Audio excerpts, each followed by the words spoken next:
Hello friends, আমি শুভম। এত শরীর খারাপ, ভাবলাম একটু রেস্ট নেব, কিন্তু ভাইজান রেস্ট নিতে দিলে তো সিকান্দারের টিজার বার করে দিয়েছে। কালকে বেরোনোর কথা ছিল, এলো না। আজকে সকালে বেরোনোর কথা ছিল, সেটাও এলো না। ওয়েট করছিলাম, এলো এখন একটু আগে। Directed by AR Murugadoss. কাস্টে মানে লিড রোলে আছে সালমান খান ভাইজান। এবার এই যে কম্বিনেশনটা, এআর মুরগাদাস আর সালমান খান, এই কম্বিনেশনটা হলে কিভাবে ওয়ার্ক করতে চলেছে বা কি আগুন লাগাতে চলেছে আপনাদের কোনো আইডিয়াই নেই। কেন? এবার আমি আপনাদেরকে বলি। এআর মুরগাদাস এমন একজন ডাইরেক্টর যে হিরোকে হিরোইক ভাবে প্রেজেন্ট করতে পারে। আপনি গজনী দেখুন, তার সিনেমা। আমির খানকে ওরকম হিরোইক ভাবে প্রেজেন্ট আর কে করতে পেরেছে? ভাই কি লেভেলে প্রেজেন্ট করেছিল গজনীতে আমির খানকে। যদিও সেটা সালমান খানের কথা করার কথা ছিল, তাকে অ্যাপ্রোচ করা হয়েছিল, তখন হয়নি। যাই হোক, এবার মুরগাদাস হিরোকে হিরো ভাবে প্রেজেন্ট করতে পারে। সালমান খান, যার একটা স্ক্রিন প্রেজেন্স অলরেডি আছে, যার একটা সোয়াগ আছে, কোনো সিনেমাতে ধরুন গল্প নেই, রেডির মতো সিনেমা যেটা আপনি বসে 10 মিনিট দেখতে পারবেন না, সেটা সালমান খানের জন্য এত বড় সুপারহিট হয়ে গেছে যে সিনেমাটা সালমান খান না থাকলে হয়তো সিনেমাটার মধ্যে কিচ্ছু নেই। এরকম সিনেমা সালমান খান নিজের সোয়াগে দিয়ে পুল অফ করে দেয়, এরকম ধরনের দম আছে।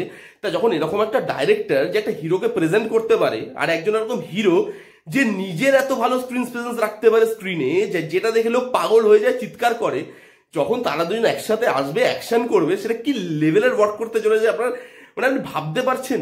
এখানে যেটা করা হয়েছে এটা আলাদা শুট করা, এটা বোধহয় সিনেমার পার্ট হবে না, এটা আলাদাভাবে প্রোমো একটা শুট করা ফ্যানদের জন্য। এবার আপনি এটাও দেখুন, এখানে যে ডায়লগগুলো রাখা হয়েছে, যে মুঝে পাতা হ্যায় মেরে পিছে বহুত লোক হ্যায় বাস মুড়নে কি দের, এই যে ঘুরলো বন্দুকটা দিয়ে ওই খেলাটা দেখাচ্ছে পেছনে, ঠিক আছে, মারছে, ওই পুরো উপরে যে ঝাড়বাতিটা আছে ওখানে চলে যাচ্ছে, এই যে ডায়লগ, তার সাথে বিজিএম, তার সাথে যেভাবে সালমান খানকে প্রেজেন্ট করেছে, আপনার দেখে মনে হয় ভাই কি লাগছে ভাইজানকে। ভাইজান ফিরতে চলেছে। আর এআর মুরগাদাস এমন একজন যে কিন্তু হিরোকে এত ভালোভাবে প্রেজেন্ট করে দেবে, আপনি মনে করেন সোনে পে সুহাগা। এমনিতেই আমাদের হিরো এত ভালো, যেখানে দাঁড়িয়ে যাবে সেখানেই বা সিটি তালি পরে, সেখানে তাকে যখন আরো হিরোইক ভাবে প্রেজেন্ট করা হবে, সেটা মানে কতটা ভালোভাবে করা হবে। আর সিরিয়াসলি এই সিনেমাটায় নাকি প্রচুর টাকা বাজেট খরচা করা হয়েছে।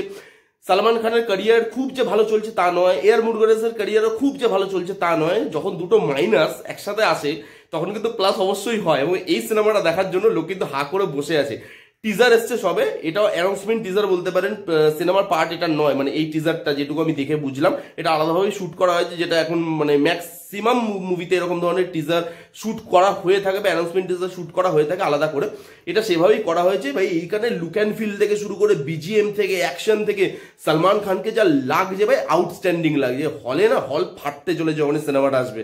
কারা কারা দেখেছেন টিজারটা কমেন্ট করে জানান, যারা দেখেননি জান গিয়ে দেখেবেন। ওরা ভাইজানের ফ্যান যারা, তাদেরকে আমি বলি না বলি কোনো কিছু আসে যায় না, তাদের জাস্ট আসে যায় না। যান গিয়ে দেখুন। আমরা আমাদের হিরোর কামব্যাক চাই ভাই, যত পুরনো হিরো আছে কামব্যাক চাই। এসআরকে রয়ে গেছে, সালমানের একটা বড় কামব্যাক চাই, ঠিক আছে, তারপর আমির খানের একটা কামব্যাক চাই। সব আস্তে আস্তে কামব্যাক করবে। সালমান খান দেখি কত ভালো কামব্যাক করতে পারে এআর মুরগাদাসের হাত ধরে। এই ছিল রিভিউ। কেমন লাগলো রিভিউটা জানাতে ভুলবেন না। ভালো লাগলে please give it a Thums up, like করবেন, কমেন্ট করবেন, শেয়ার করবেন, চ্যানেলটাকে মাস্ট সাবস্ক্রাইব করবেন। দেখা হচ্ছে নেক্সট কোনো ভিডিওতে। ততক্ষণ bye bye, take care and be safe.